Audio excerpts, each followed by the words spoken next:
What is going on, guys? It is Wrestlelamia here, back with another video. A Survivor Series is less than 2 weeks away as the stars of Raw and SmackDown collide. But how did things play out on last night's Raw? Well, join us now as we look at this week's edition of the Bread Brand, as well as the wildest news stories and rumors you need to know, including The Rock shuts down a big rumor, Chelsea Green working with Playboy, Keith Lee breaks his silence, and much more. Be sure to subscribe and hit that notification bell for daily wrestling videos, and follow us on Facebook for exclusive lists. Oh, we've now actually opened up a TikTok page, so be sure to check that out in the description down below. As always, we won't recap the matches, but just provide you with the good, the bad, and the downright ugly. As always, we start off with the good as number 1, AJ is back. AJ Styles is back, and just in time, as the Phenomenal One always makes things better when he's on Raw. Styles is a veteran like Randy Orton, someone who may be older than most superstars but who can still wrestle like he's in his prime. While Orton's longevity is due to his methodical style, Styles must have some good genes as he still performs high-flying moves that wows the fans.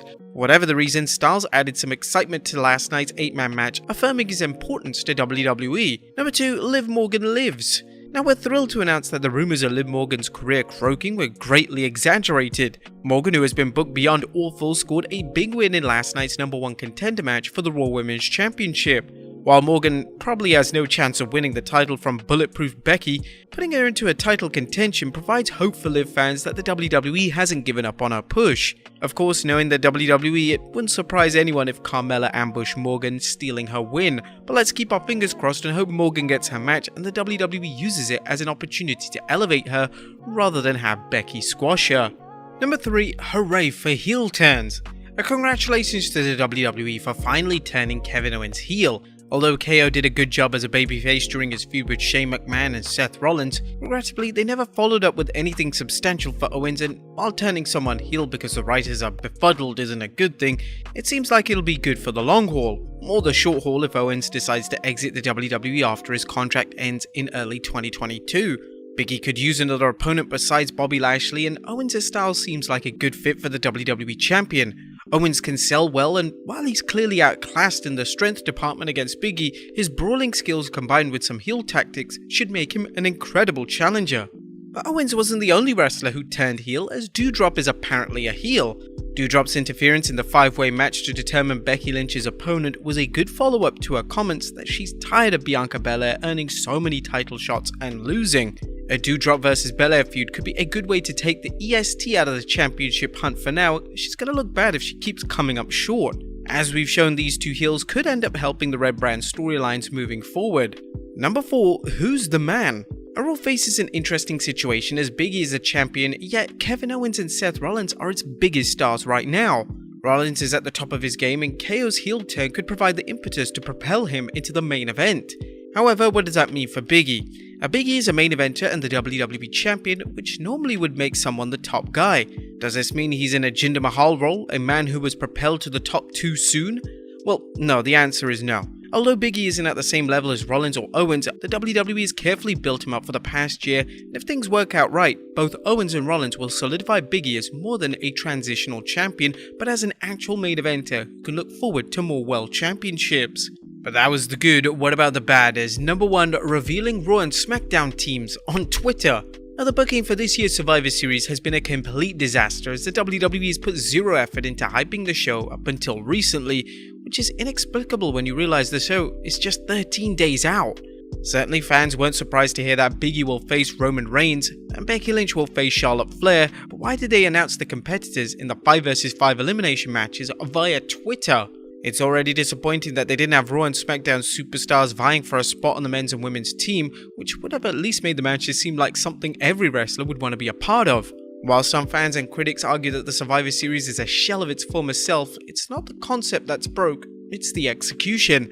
They should build this up as an event that everyone on the roster wants to be involved in and the fans want to see. Instead, it's being booked like another B pay-per-view, which is a real kick in the teeth when you remember it's the WWE's last pay-per-view for 2021. The way things are booked, 2021 is going out with the proverbial whimper as the WWE goes into cruise control mode until its first January pay-per-view.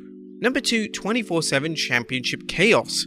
Last night's 24/7 Championship circuit showed how once the fun title has just become a big bore. Now, we discussed how the title has gotten really old, but last night's championship chaos confirmed it's time to retire the belt altogether.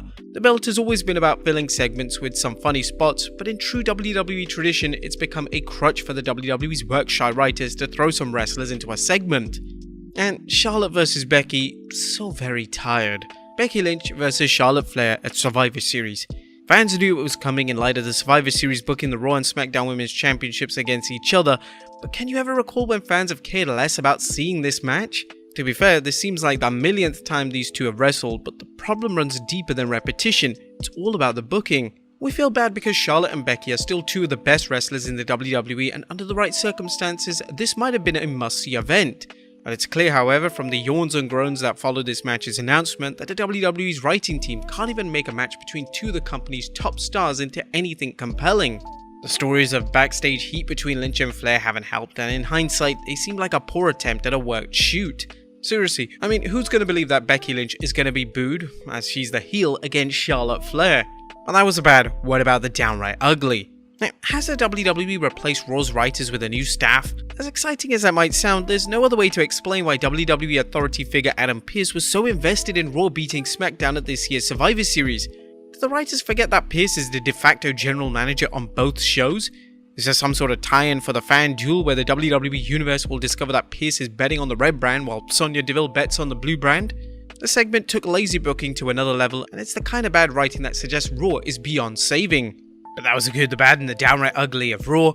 Now let's move on to the news.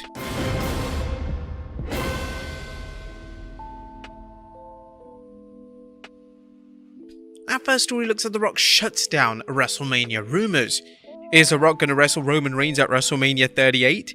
Well, that's a story that's been circulating in the wrestling rumor mill, but now the People's Champion is saying that's not going to happen.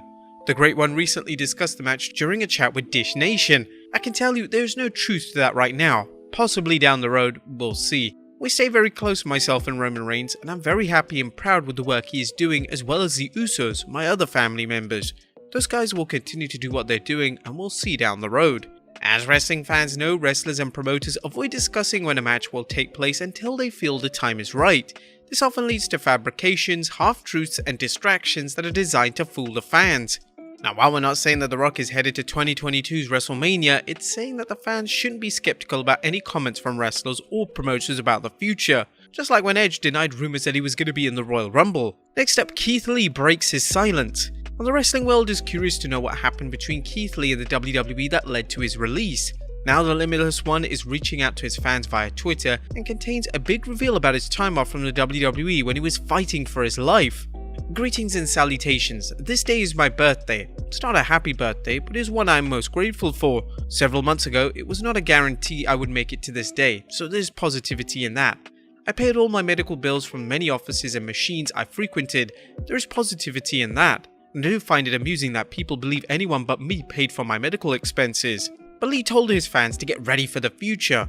Thank you for all the positivity that has been dropped on me in the past few days, as well as the birthday wishes. I love you. We're not done. We work. I was going to wait a couple of weeks, but I think it's time to look toward the future. Forward march, as I like to say. I'm capable of so much more, and I can't wait to see what it looks like properly. I have a wide array of interests and abilities. I also consider myself to be rather open-minded. Here's to the future for that. Here's to a future that, for all intents and purposes, seems limitless. Next up, Rick Steiner almost appeared at NXT Halloween Havoc. Rick Steiner's son, Bronston Rex Steiner, aka current NXT superstar Bron Breakker, is undoubtedly pleased with his son's rapid rise in wrestling, especially Bron's NXT Championship match at the recent Halloween Havoc show. And now TalkSport's Alex McCarthy is reporting that Papa Rick almost showed up at Halloween Havoc. Tommaso Ciampa told me that Rick Steiner was planned to appear at Halloween Havoc last month, but he pulled out last minute. If WWE are going to show who Bron Breakker's dad is, just lean into the name. I wouldn't surprise us if Rick shows up in the near future. And finally, Chelsea Green working with Playboy? And last but not least, is Chelsea Green going to work with Playboy? While the news may have horn dogs excited at the recent tease from Scarlett Bordeaux that she was considering an OnlyFans account, Green won't be providing any traditional Playboy photo shoots. Green discussed her upcoming plans during an episode of Green with Envy, saying, "I'm in talks with Playboy again for some fun stuff. We progressed our conversations to a little more serious stuff. Now it's not a photo shoot, so don't get too excited, but it's some digital stuff. It's really fun. I'm so excited for it." But there you have it guys, the good, the bad and the downright ugly of this week's Raw, as well as the wildest news stories and rumors you need to know. Be sure to leave your comments down below and I'll see you next time with some more wrestling content.